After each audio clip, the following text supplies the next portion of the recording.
episode 4 of this series, the character in the spotlight was Final Fantasy VII's iconic villain Sephiroth and his mixed Hebrew and Japanese inspirations. However, the Final Fantasy series is full of iconic characters with varying degrees of interesting inspiration to them, and today I feel like taking a look at Final Fantasy V to look for our next character. I'm the Kitsune Hawk, and today we'll be looking at the recurring weapon collector, Gilgamesh. So get out your pencils, trivia enthusiasts, because this is character development.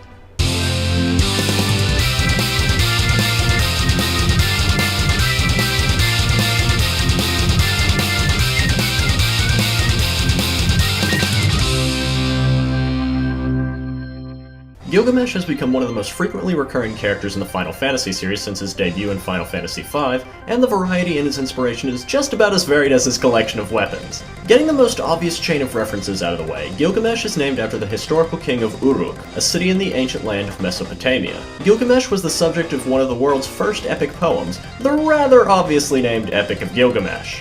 The Final Fantasy Gilgamesh is often joined by his partner Enkidu, who also ties into the Epic of Gilgamesh. Enkidu was a wild man sent by the gods to punish Gilgamesh for the harsh policies he enacted on his people, but after a duel with the king of Uruk, the two became allies, and Enkidu's death, which occurs halfway through the epic, causes Gilgamesh to go on a journey to seek immortality, which makes up the second half of the epic. However, looking at Gilgamesh, he doesn't look all that Mesopotamian. In fact, you'd probably say he looks Japanese, to which you're on the right track.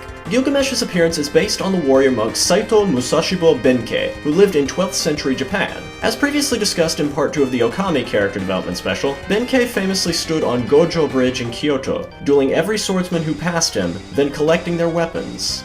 Just like Benkei, Gilgamesh is portrayed as a weapon collector, and one of the battles against him takes place on a bridge. The red markings on Gilgamesh's face also resemble kabuki mecha, also Japanese in origin. In fact, Benkei is a popular character to play in kabuki plays, furthering the Japanese inspirations in Gilgamesh's physical appearance. Now let's talk about Gilgamesh's arsenal of weapons, starting with his two most recognizable swords, Excalibur and Excalibur. It might just sound like the Sword of Arthurian legend and a cheap knockoff, but it is worth noting that Excalibur has also been named Caliburn, which also ties into the legend of King Arthur. You see, Excalibur and Caliburn are the same blade, but with one big difference. Caliburn was the name of the sword that King Arthur pulled out of stone, which he ordered one of his knights to toss into an enchanted lake. However, when the sword emerged in the hand of the Lady of the Lake, it was then dubbed Excalibur. Next is the Zantetsuken, previously used by Odin in Final Fantasy IV. This sword's inspiration comes from both the Middle East and Japan, in that its name is Japanese for iron-cutting sword, and that its shape is based on the scimitar, a curved sword from and commonly associated with the Middle East, even being featured on the flag of Saudi Arabia. The Masamune, as previously mentioned in the character development on Sephiroth, is a kind of katana named after its creator, Masamune Goro, who ranks among one of history's most revered swordsmiths, enough for the name alone to be a standard of quality when it comes to swords. The Genji sword is named after the Genji equipment, which could be stolen from Gilgamesh in Final Fantasy V, and this goes back to Gilgamesh's inspiration from Benkei. Benkei served under Minamoto no Yoshitsune, a young swordsman of noble lineage. In fact, reading the kanji of Minamoto as if it were Chinese results in it being pronounced as Genji. And speaking of Benkei and Gilgamesh's collection of weapons, it's also worth noting that Gilgamesh carries a naginata, a type of Japanese polearm. Buddhist monks in Japan were often taught how to use the naginata, and Benkei was no exception.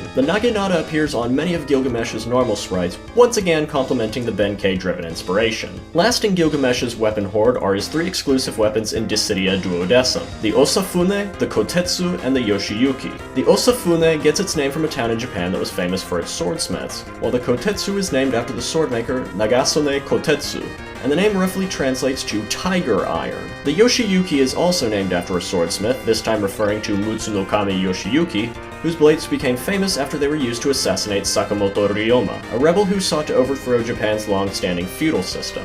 Gilgamesh has become one of Final Fantasy's most recurring characters, as well as one of its most recognizable. And with a series of inspirations that ties Japanese history, Arthurian lore, and Mesopotamian history and literature together, this comes as no surprise, making the comical weapon collector all the more memorable.